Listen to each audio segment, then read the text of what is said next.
Welcome to the 100X Life podcast, where we activate people who desire to live the words of Jesus and experience the abundant life he promises. I'm your host, Rob Dayton, and I hope this podcast inspires you to put in the work of following Jesus. Now the Spirit of the Lord is upon me to bind up the brokenhearted and set the captives free.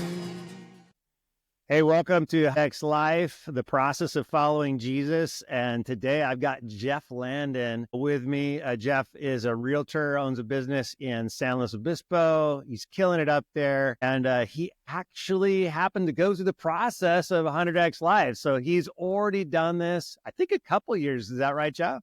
Yeah, I've done it. I've gone through it twice now. Okay, so he's been through the challenge twice now and has experienced what's going on. And we want to know who Jeff is, but then also we want to understand, how can we practically do this? This podcast is all about how do we practically implement the words of Jesus. We can't be just thinking, have faith and just send you off on your way. No, let's process this. How do we actually follow Jesus in this word and live his word so that we can give it away? That's what we're after. So Jeff, just tell us a little bit about your journey, your, what's going on with your business, just so we know kind of where you're coming from. Yeah. So, man, it's been such a great journey actually getting to know Rob. And I think I started this when you were writing the journal entries every night and sitting them out the next day. So it was a very live and raw process, and we were getting live feedback and little twerks and changes about it.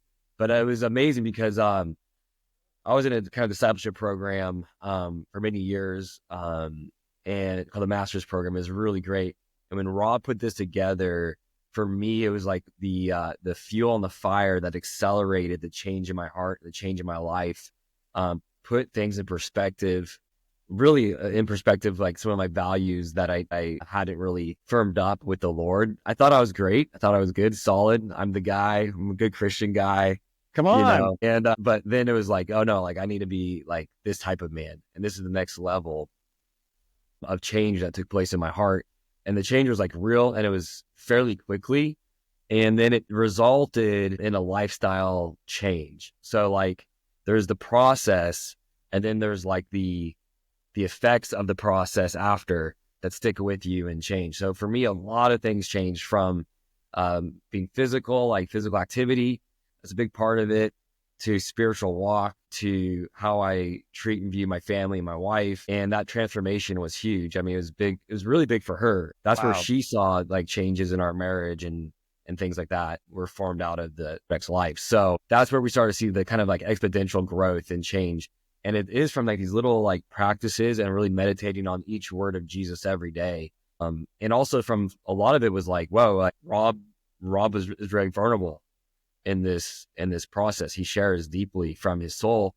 And for me, I was able to relate to certain pieces of that, things that he went through, and be like, oh my gosh, like I can relate, maybe not the exact same way, but I can relate. And then this is how Jesus can save me out of this, or this is what Jesus' word will bring transformation in these different ways. And it was so powerful.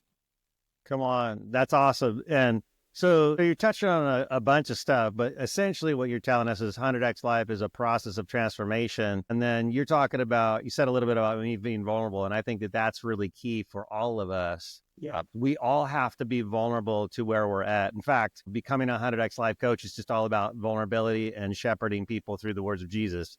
So, but tell us a little bit about, I mean, you said there's a physicality to it. Obviously, there's the 2 45-minute workouts, one outside, the no sugar, no alcohol, fruits and veggies, the daily meditation. Tell us what's practically happened to you in that process. And can you give people who are listening to this some insights on how they can kind of double down on what's going on? Yeah, I think so. The physical part and the health part is a huge component of it. And it's kind of interesting. I think going with a group of people is key in this, because you get to initially suffer together. And so, but that's where the transformation, kind of starts happening. And I didn't really realize I was addicted to sugar, which I'm not anymore. It's like I don't drink sugary drinks and stuff like that. Let's just pause there. Come on. Come on. And so, yeah, I'm really addicted to sugar. because it's like in everything, and you don't realize that added sugar is in everything. And so there's actually like kind of a crash that happened for me pretty hard the first week, second week a little bit, third week all of a sudden I had new energy I'd never experienced before. I wasn't feeling like at 3 or 4 o'clock, I wasn't feeling all exhausted in the middle of the day. It just totally went away. And I haven't had that now since the 2 years that we've done this. So Wow. that So was tell huge. us about that connection, because like, so you had to tell your body no. You're telling me you could feel the resistance happening, the body wanting to have the sugar, and then you're kind of recoiling a bit. How does that play into the words of Jesus? I mean, that's kind of the obvious question for you. Like, how is that transforming the way you behave and following him? Yeah, so that's great. So I relied on sugar mainly, and other components of that, like sweets and things like that, kind of to get me through the day, right? And I don't think we realize that we rely on a lot of things. Caffeine, there's so many different things that we rely on. So instead of relying on Jesus through the day, all of a sudden you're like, I'm craving this sugar really bad right now. And I just read this word of Jesus though, and I want to meditate on that instead. So it's like this kind of like discipline of relying on Jesus, craving his words, almost like eating them, to provide us the nutrients that we actually really need, our soul needs, our spirit needs. My stomach feels like it needs something, but it really didn't. My soul needed something. My soul needed the connection with Jesus. It also needed the connection, I would say too, with other men who wanted Jesus, that desired Jesus. And that's like my best friends now are like men who desire Jesus. Cause like, I can't relate to just the shallow stuff anymore. It's like, men that want to go deep and want to have, or men that are hungry spiritually. I have like some friends that are just spiritually hungry. And because they are, I can relate with them and like talk to them about where I'm going and how I'm having the transformation, so it's like, there is that evangelistic component of it as well. But it's been really powerful. That transformed, like, I'm a very low sugar diet person now. So very little added sugar. I mean, kind of natural, some bread and stuff like that, but I'm not eating craving sugary drinks or out, like that kind of stuff. So I think what the picture you're painting is that there's the body's desires, and then we're feeding them. And then there's maybe, how do we listen to what Jesus is saying? Or I think what you're saying is making our day dependent upon what he's doing or where we're going with him in that conversation. Yeah. And one of the things about church that's always been elusive to me is like, how does that happen? Like, we need to know, like, what does that look like now? You're saying no to the body. What does it look like to actually get the same sustenance we were falsely getting from like a sugar high or a caffeine high you mentioned? Yeah. How do we transition it? What does it look like practically in your thoughts to now I'm Jesus oriented? Yeah, that's a great question. Yeah, in my thoughts, I had to make a switch, and it was like, I think I realized I was dependent on the wrong things. And so in my mind, I had to go, okay, my dependence needs to switch to a spiritual dependence, to my Heavenly Father, to the words of Jesus, which so many of them, I almost believe the opposite about.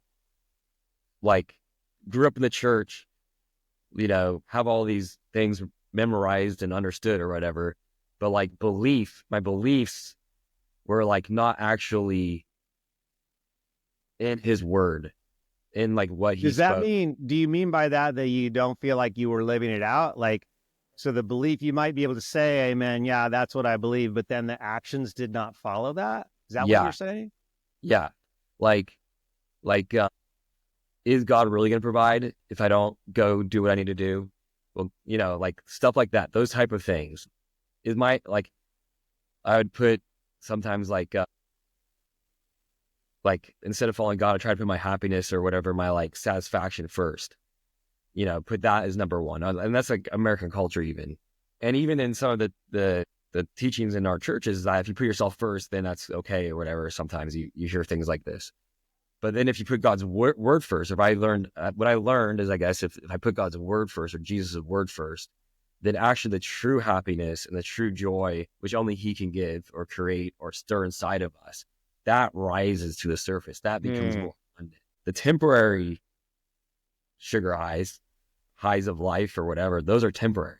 Even going on a great mountain bike ride, it's over, like it's done, but I don't have that lasting thing in my heart, which is God's word, which is what I want. I want that craving for the bread of life to be in my heart, that I could go there, touch it when needed, and experience that true love, or that love for people, or that caring, or that the desires that God has been putting in there.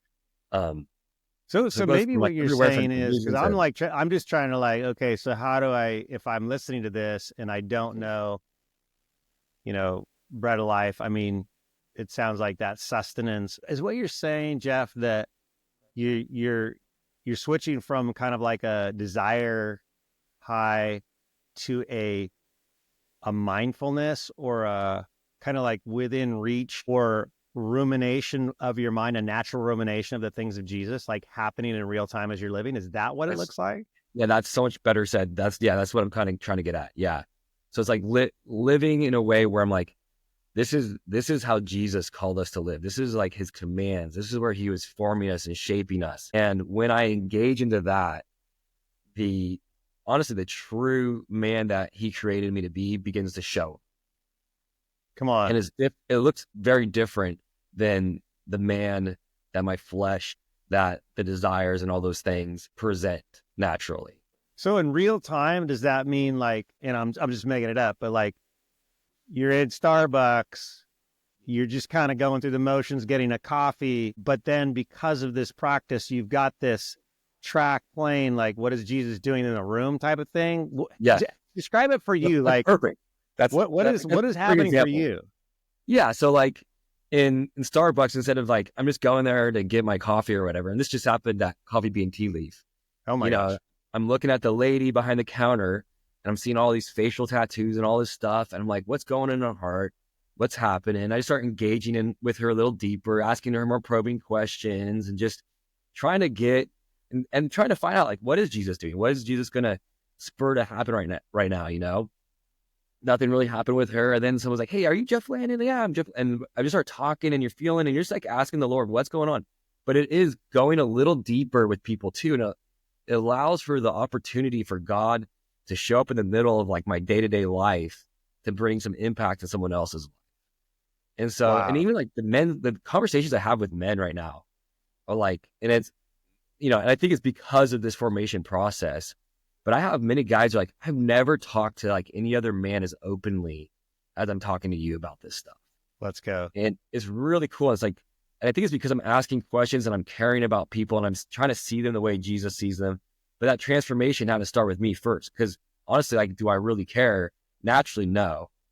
But with the Spirit of God in me and the transformation of hey, become more like Jesus, become more like his disciple, then yes, I do care, deeply care how someone's doing, how the lady behind the counter is doing. Is there a way that she might know Jesus? What are you doing? Even if she's not following Jesus at all, God's doing something in her life, trying to draw her to him. And it's I believe that God has a call for people's lives, and he wants them to know him, and he wants them to have that experience. So yeah, I think that's the perfect way of saying it. So it's being open to the Holy Spirit, open for him to move and just bring transformation to people, subtly, and just being there and being open for whatever he calls. It's not in a weird way. Sometimes you see people kind of do it in a weird way or whatever. It's just very natural, conversational way for me. And then it allows doors to be open in people's hearts. Well, and also, some people, not in a weird way, but did you experience some awkwardness at first? It's kind of like a bicycle. Maybe now you're proficient, but was it awkward at first? Yeah, I would say it's definitely awkward at first. Sometimes I wasn't necessarily used to. Maybe when I was younger, actually, I was maybe more used to experiencing God kind of speak to my heart, and I got out of that practice, in regards to people, and so this reinvigorated some of those things of my past that I had kind of stopped listening to because of being businessy and corporate-y and having these businessy kind of mindset. And then all of a sudden, like, oh, it's reemerging. And that still small voice that I maybe kind of shut off has reemerged and is allowing me to like connect with people with the Holy Spirit and start doing this kind of ministry. So yeah, I think it was really awkward to re-engage in that. And now it's like a much easier practice for me. That's so good. I think that's a good picture for people listening, is that you have this, if Jesus has a still small voice, I think what you're saying is that your following of your body's desires and what they're doing kind of nullifies or distracts from the availability or the volume of Jesus's voice. And so Yeah. this process of 100x life, kind of disciplining the body, saying no to the body, is at the same time saying yes to that small voice. And then what am I going to do about it in the moment? Yeah. Yeah, I would agree. Okay, cool. Well, that kind of brings us to the word that you chose, that you feel like, man, this process really kicked you into high gear. Because remember, we're hearing we're receiving the word, and then we have to be tested on it, and we resist. And then sounds like you were even saying, I had this before and I had to refocus to come back to it. And then we get to reproduction. Sounds like what you're saying is seek first his kingdom and righteousness was word. It's word in the book. It's number 11. Yep. Not that counts for like anything in the Bible, but it's just, this is the one, if you're tracking, we're looking at is seek first his kingdom and his righteousness. And the verse is, but seek, this is Jesus after he's given this long list of like, beware of this, do not do this. He says, but seek first the kingdom and his righteousness, and all these things will be given into you as well. And that all these things refers to substance and things that clothe, food, all these other things. If you seek first his kingdom and his righteousness, sometimes we forget the his righteousness. Tell us about that word. Why is it important to you?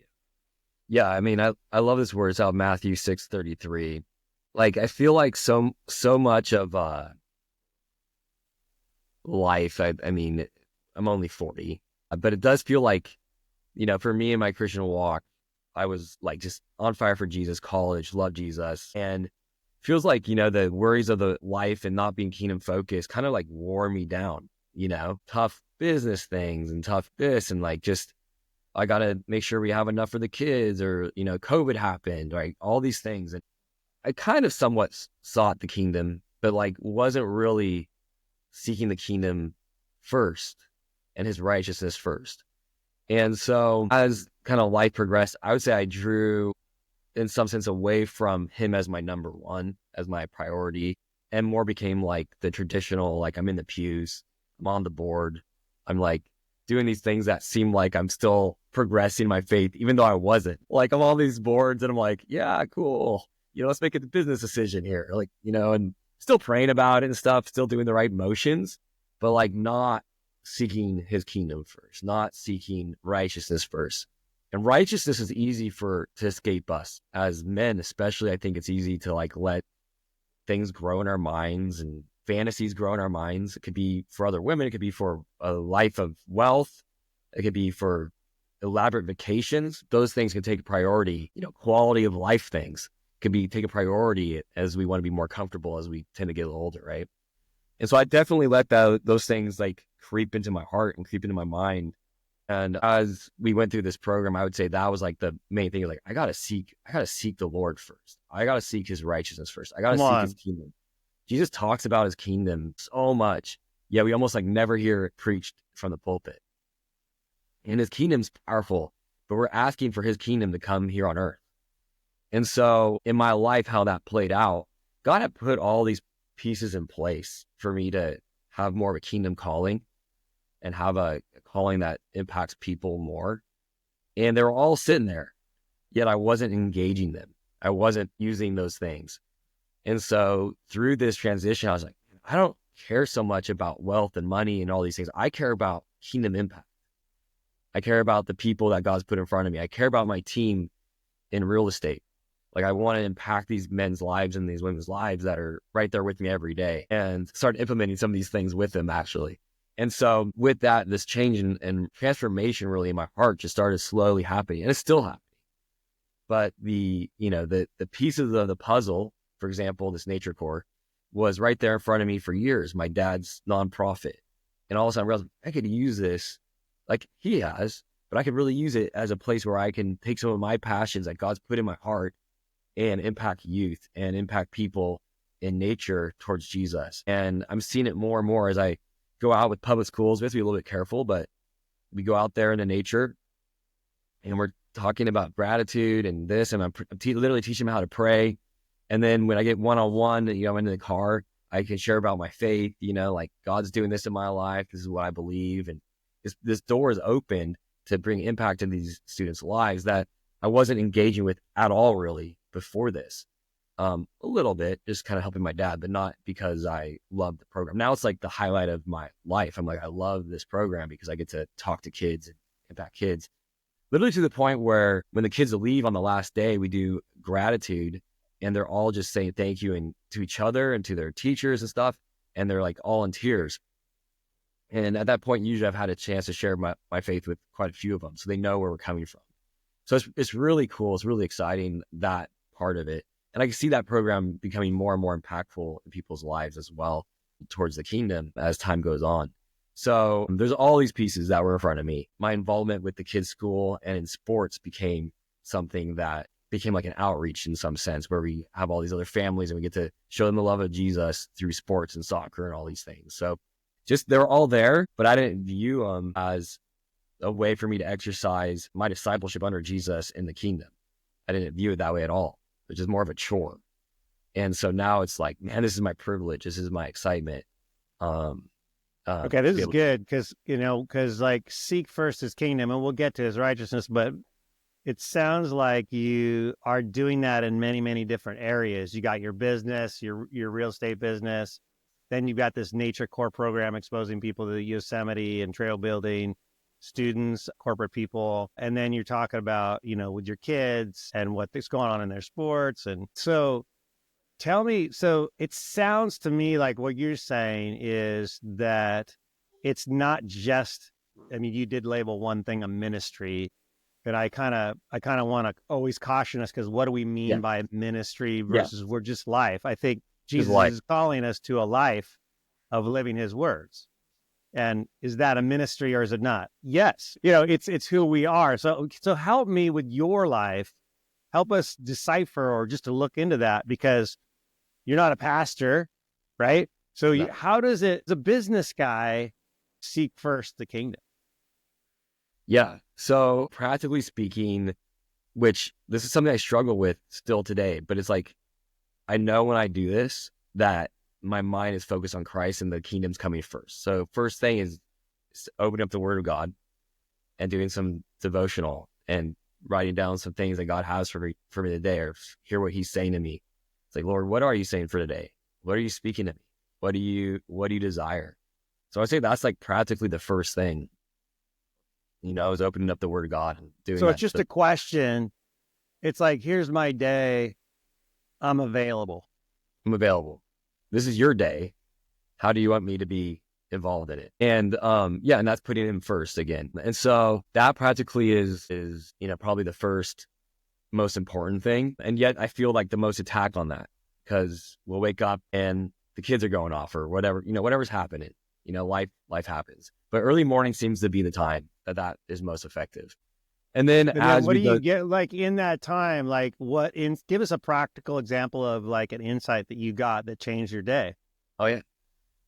So the other day, I was reading James 2, which is this great reminder of even what we're talking about now. And it was said, like, if you miss even one little mark of the law, you miss the whole thing. And then that one just stuck with me, because like I try to do things with my own righteousness, but it's God's grace and mercy that brings transformation. It's not my hard work and diligence. It's my saying, yes, God, like I want to be involved in this. Transform me. Help me do better. And so make me like the man you designed me to be. And so that little thing stuck out. And then I kept on reading, and I think it was through James 3, and he talks about works. And I'm like, how do I reconcile these two things? I know what he's trying to say. I'm trying to like read between the lines, because it is about works. Like faith is works, but it's also like you miss one little piece, you miss the whole thing. And so I was wrestling with that day, but in that throughout the day, it's like, okay, Lord, like how do I have your grace and have your mercy. If I miss something, that's okay. But what works do you have for me today? How can I be better?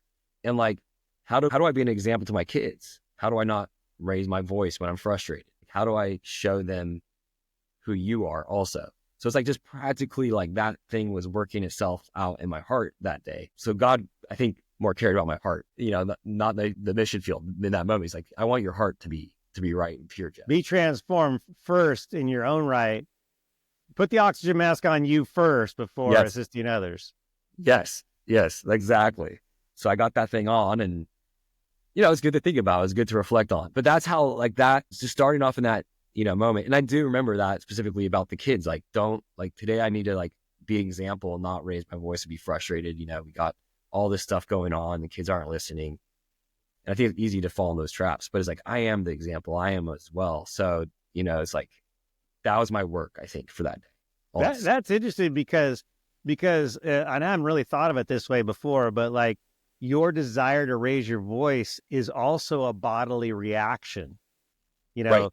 Your brain is a part of your body. Your mind is something apart from that. And we won't get into that, but your body is telling you raise your voice.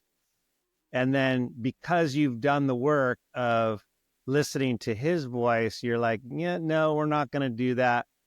And then the other cool thing that I'm getting from you, Jeff, is that, I believe the words of Jesus is the language of love. So like, if you're living the words of Jesus, then you're actually living what it looks like to love you, and you're living like what it looks like to love everyone else.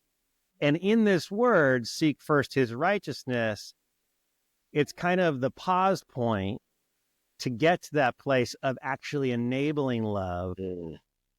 Does that resonate with you? Yeah, that totally resonates. And I have never thought of it that way, but it is like,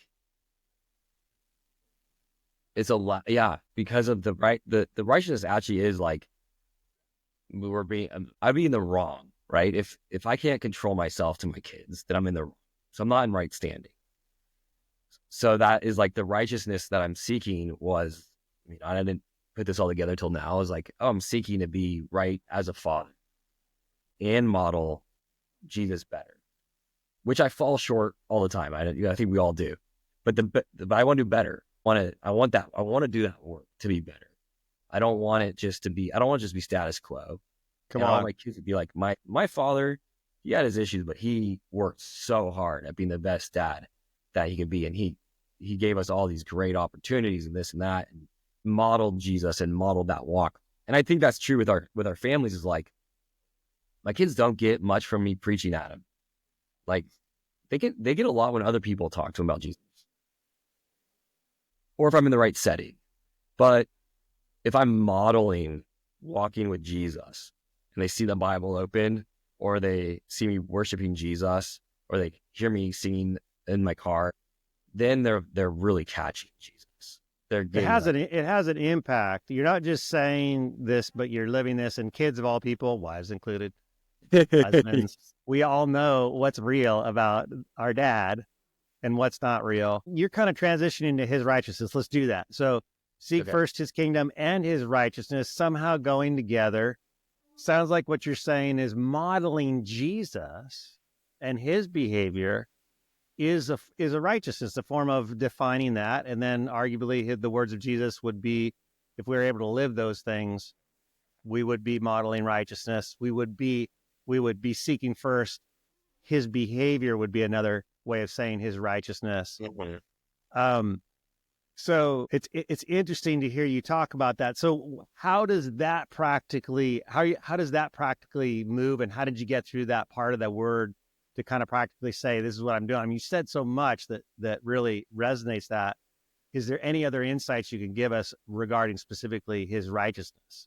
Yeah, I think so. One, what I watched, like, I was very okay with a lot of things on TV, and that has been substantially purified, and almost to the point where I almost don't really watch much TV at all anymore. Not saying it's wrong or good or bad or whatever, but there's just so much junk on TV. Also, like, for me, I was like really political, and so I would like say that was almost like a framework for me this is my righteousness because I know the politics and that, and this or whatever. And like, that's gone. Like, I don't barely even watch the news. I'll like catch up once a week on what's going on in world events and stuff. But the righteousness isn't from that.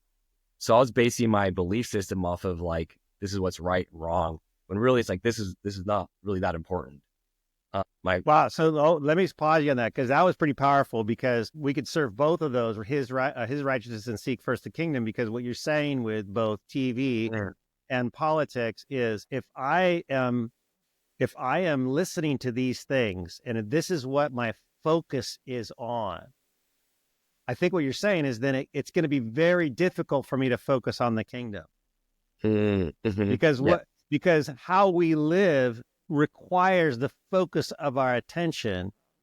And so you kind of got rid of those two things. What did you add? Like, what are you adding that keeps the focus on his kingdom and his righteousness? That's a good question. So some of it's just space, right? Like, I just would fill my mind, and then like turn on the talk radio as soon as I got in the car, and just like fill my mind, and just having time away from anything and being okay. Like, one of my practices now is like, I usually roll into the house, park my car, and like don't go into the house until I'm ready to go into the house and be like a good husband. And so it's kind of like you're pausing. And tell us about the reflection that's going on about before you go in. Like, what are some of the things that you're bringing to mind that relate to seeking the kingdom and his righteousness?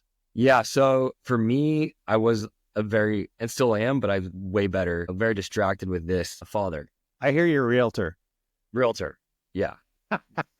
It's really, really bad when you're a realtor. So, you come in and you get a phone call or text or whatever, and all of a sudden you're distracted. So, some of it might be just like doing a quick like shutdown of those things. Like, hey, we're just going to resolve these things. The text happened in the car or whatever. And then I can set down my phone. The other part of that is, okay, I had this day. This is what happened in that day. It's totally unrelated to my family and my wife, but I feel elevated. I'm like here. I just had 5 intense conversations at an escrow fallout or whatever. I'm here. They're probably like down here chilling.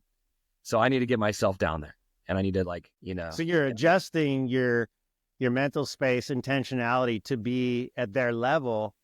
So you can, is that so that you can meet their needs better or show up better as a husband and as a father? Well, I think it's like when I go in and I'm up here, then like they all feel that. They're like, Dad's, watch out. Dad, they're all on eggshells, right? Dad's here. He's not where he usually is or where we want him to be. And so that like allows me to like kind of self-regulate and like reflect on those things and be like, okay, yeah. And then just like also just being like, okay, like I'm just going to breathe a little bit, which is it's a funny exercise, but breathing really helps me, focusing on my breathing. And then coming in, I'm like chill and relaxed, and I can engage the kids with love. And then maybe they're all fighting. I don't know. It just, maybe they are all elevated, but if I come in relaxed, I can be like, oh yeah, like now I get to bring in peace and like quietness and really help out like my wife who's been dealing with this, and maybe help with dinner or whatever and help bring it down. So it's just like, it's always better for me not to be elevated, I guess. So there's like a decompression that usually happens. That's so awesome. So that's really cool, because that's super practical. I think what I'm hearing you say, Jeff, is that you're saying no. Interestingly, it started with sugar, which is in the challenge, right? Yeah. And then it's quickly expands to, politics. I'm not going to focus on that. My body wants to. I'm not going to focus on these shows. My body kind of wants to sit here and chill and watch, this story play out that's probably not very edifying. And you're not doing that. And that's giving you the bandwidth. I could just picture you in your car, like, okay, I'm going to turn off the podcast on politics, and I'm going to be available for the still small voice. And I'm going to move intentionally into what he's doing, and also the role he's given me to actually fulfill. The question kind of started with like, okay, so tell me without putting the label ministry on it, what does the life look like? And it sounds like this word for you has positioned you to be available as a father, as a husband, as a steward of a business. And then at the granular level, for a coffee bean and tea leaf encounter, just to love someone and to honor them as an image bearer and show up as Jesus. It doesn't, it would be great. Like the evangelical moment, it's so funny, is like only one moment. And then it takes thousands of other moments to get someone to that moment. So how are we modeling? And it sounds like even at the granular level where you're just going through life, this word is manifesting and you're reproducing this Yes. in your life. Yeah, it's all these small little tweaks. It's like the accumulation of all these just small things is like the big movement in my life. And I mean, the other things that we fill them up with is like I wasn't active. Like I'd mountain bike. That was basically my only activity. And like being physical and like going out and working out 3 days a week, I work out really hard, really, really hard for 3 days a week. And I do cardio. I try to do cardio the rest of the week. That again, like adjusted, I'd say anxiety, just taking physical control of my body, adjusted anxiety to way down. Wow. And then also, so it's like a byproduct. You're telling your body what it's going to do, and then it's got to listen, and it's painful. But then that's also alleviating anxiety, big time anxiety, and then the working out spiritually. So like these words that we're going through in 100x life, it's like a workout, and sometimes like I can't press that weight yet, but I'm working on it. And eventually you start getting to that where, oh yeah, I'm doing the movement. Oh, now I'm starting to do it really well. I'm like really able to do this. Oh, I have the right form now. I know how to do this well.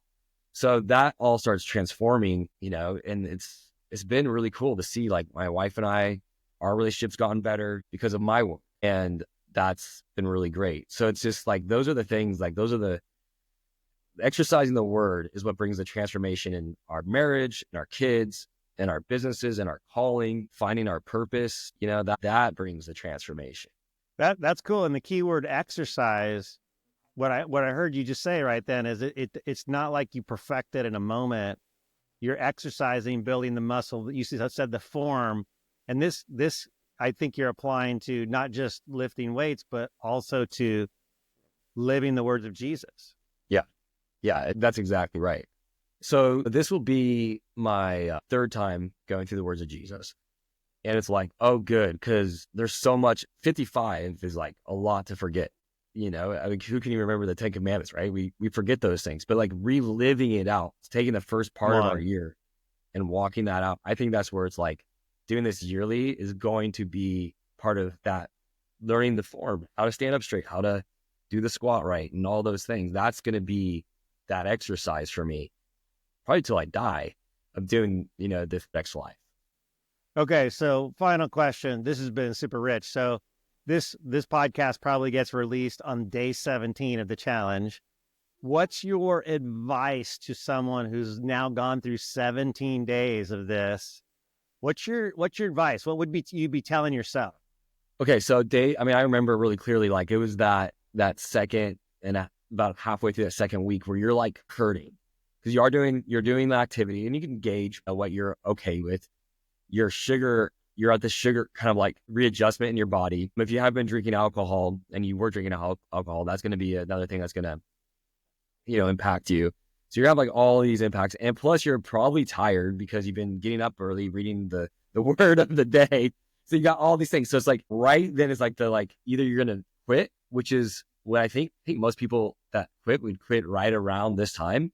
Oh, wow. Or you're making a decision to push through. So my encouragement is just like, hey, like it's going to get a lot easier in the third week. So just push through. And then that's when you're going to start seeing like, oh yeah, it is easier. This is going to get easier. I mean, the lifestyle of getting up for me became a lifestyle for me of getting up at 5 a.m. or before 5 every day, besides Sundays. And so that became a lifestyle. And now it's really easy. I guess that's one thing. So instead of watching TV till 10 o'clock, I go to bed at 9:30, right? So you just have this revelation. It's like, oh yeah, like that extra TV impacts my morning, So that's going to be the thing. You're going to be really tired and you're going to say, okay, I'm not going to watch TV. Just push through that. Like find the way to get through. And then if you are like thinking of like, backing off, or you're probably not thinking of backing off, you're just like, I'm just going to skip a morning. That's a really good time to get the accountability partner. It's like, hey dude, will you just text me like tomorrow morning, make sure that I spend the time with the Lord and can we like plan a time to get together and go for a walk together for the exercise? So we just have that accountability. that'd be what I would do. And if you're, Rob, you can correct me if I'm wrong, but if you're like a little off on the program, don't give away the whole thing. Like, let's say you're just missing part of it. It's like, let's say you're doing the sugar still and you're like bummed and you're down on yourself. Don't be down on yourself. That could come later. Like, stay with the program. It's going to bring the transformation. Like, don't give up. That's good advice, because we at the gym, when we're doing that, if we're in the gym, we don't quit the gym because we're not at our desired target, weight. I don't know, maybe some people do, but I like that. You're like, stay in the game. Then you're saying, don't get down on yourself. Don't beat yourself up. I call that joining the enemy in his irritation or condemnation of you. Just keep going, keep it hard, and then keep your focus, but do not stop. That's it. And it took me longer than the allotted time to finish the program, to be honest, because I was like behind. Right? Yeah. So it's okay. Just stick with it. Catch up. I like to stay with you're going to be on a chat. Stay with the chat, and then just be like, I got to go back after it's done and go do, whatever one you missed. I got to go do 11 because I missed that one at the end. And you just add those to the end.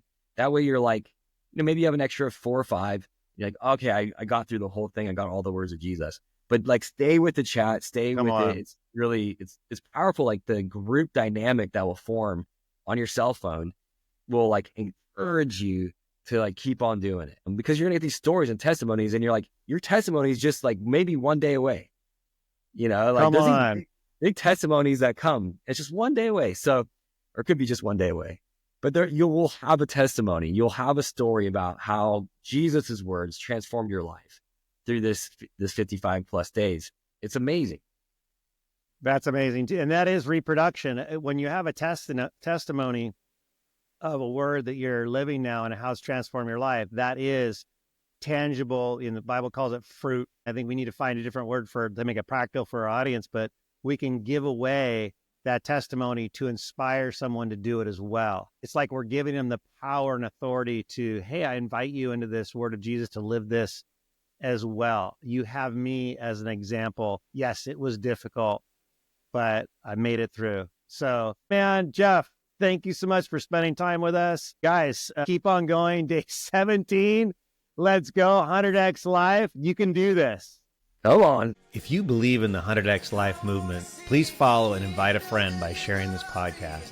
The 100X Life movement can also be found on Instagram and Facebook, and also at 100xlife.com. The 100X Life podcast was produced by Jenna D of Jenna D Services, with music by Ryan Ellis.